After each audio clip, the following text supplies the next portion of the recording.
Parkstone International is pleased to present you Leonardo da Vinci.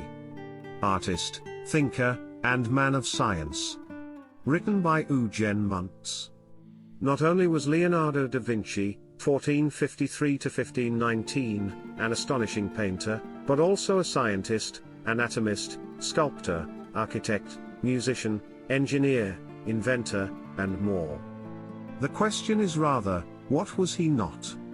During the Italian Renaissance, he mastered the most beautiful works of art for the Medicis in Italy and for the King of France. He aroused admiration from his contemporaries, who depicted a universal genius, curious and virtuous. Even today, interest in Da Vinci and his work does not fade. His works and writings are still studied by foremost experts hoping to decipher one of the numerous secrets of this visionary artist.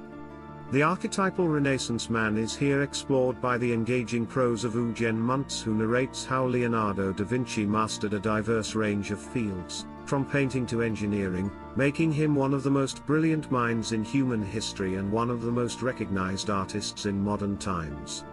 There is no name more illustrious in the annals of art and of science than that of Leonardo da Vinci. Yet this preeminent genius still lacks a biography that shall make him known in all his infinite variety. The great majority of his drawings have never been reproduced. No critic has even attempted to catalogue and classify these masterpieces of taste and sentiment. It was to this part of my task that I first applied myself. Among other results, I now offer the public the first descriptive and critical catalogue of the incomparable collection of drawings at Windsor Castle, belonging to Her Majesty, Queen Elizabeth II. Among the many previous volumes dedicated to Leonardo, students will seek in vain for details as to the genesis of his pictures, and the process through which each of them passed from primordial sketch to final touch. Leonardo, as is conclusively shown by my research, achieved perfection only by dint of infinite labor.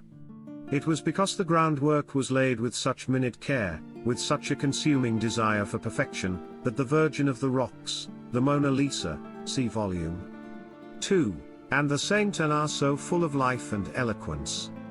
Above all, a summary and analysis was required of the scientific, literary, and artistic manuscripts, the complete publication of which was first begun in our own generation by students such as Richter, Charles Ravaisin-Mollion, Beltrami, Ludwig, Sabachnikov, and Rouvert, and the members of the Roman Academy of the Lyncée. In Leonardo da Vinci we have the perfect embodiment of the modern intellect, the highest expression of the marriage of art and science, the thinker, the poet, the wizard whose fascination is unrivaled. Studying his art, in its incomparable variety, we find in his very caprices, to use Edgar Quinet's happy phrase with a slight modification, the laws of the Italian Renaissance, and the geometry of universal beauty.